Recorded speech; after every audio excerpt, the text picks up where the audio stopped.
ഇന്ത്യയുടെ പ്രതിരോധ മന്ത്രിയായിരുന്ന ശ്രീ AK ആന്റണി പാർലമെന്റിൽ ഓൺ റെക്കോർഡ് പറഞ്ഞിട്ടുണ്ട്, അതിർത്തി സംസ്ഥാനങ്ങൾ അണ്ടർ ഡെവലപ്ഡ് ആയിട്ട് വെക്കുക, നോർത്ത് ഈസ്റ്റ് സംസ്ഥാനങ്ങൾ അണ്ടർ ഡെവലപ്ഡ് ആയിട്ട് വെക്കുക എന്നുള്ളത് ഞങ്ങളുടെ പോളിസി ആയിരുന്നു. എന്തുകൊണ്ട്? ഞങ്ങൾക്ക് ചൈനയെ പേടിയായിരുന്നു. പക്ഷേ ഇപ്പോൾ ചരിത്രത്തിൽ ആദ്യമായി നരേന്ദ്രമോദി സർക്കാർ അധികാരത്തിൽ വന്ന ശേഷം നോർത്ത് ഈസ്റ്റിലേക്ക് ട്രെയിൻ എത്തി. അവിടുത്തെ ജനങ്ങൾക്ക് ആദ്യമായി അടിസ്ഥാന സൗകര്യ വികസനം വന്നു, എയിംസ് വന്നു, IIT-കൾ വന്നു, അവിടെ ഹൈവേകൾ വന്നു, പാലങ്ങൾ വന്നു, ടണലുകൾ വന്നു, അവിടെ ആധുനിക സൗകര്യങ്ങൾ വന്നു.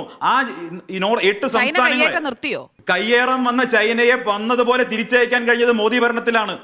ഇവിടെ കോൺഗ്രസ് ഭരിക്കുന്ന കാലത്താണ് 62,000 സ്ക്വയർ കിലോമീറ്റർ ചൈന പിടിച്ചോണ്ട് പോയത്. അവസാനം ഓർമ്മയില്ലേ, ലതാ മങ്കേഷ്കർ പാട്ട് പാടിയ സമയത്ത് മേരെ വതൻ കെ ലോഗോ എന്ന പാട്ട് പാടിയ സമയത്ത് നെഹ്റുവിനിരുന്ന് കരയേണ്ടി വന്ന കാര്യം നിങ്ങൾക്ക് ഓർമ്മയില്ലേ? നെഹ്റു എങ്ങനെയാണ് മരണപ്പെടുന്നത്? എങ്ങനെയാണ് 62 യുദ്ധസമയത്ത് നെഹ്റുവിന്റെ പരാജയം എങ്ങനെ സംഭവിച്ചു? ഇന്ത്യൻ എയർഫോഴ്സിനെ ഇവിടുന്ന് പൊങ്ങാൻ അനുവദിക്കാതെ ചൈനയുടെ മുമ്പിൽ ഇന്ത്യൻ ആർമിക്ക് നിരായുധരായിട്ട് സറണ്ടർ ചെയ്യപ്പെടേണ്ട അവസ്ഥ ഉണ്ടാക്കിയതാരാ? കോൺഗ്രസ് അല്ലേ?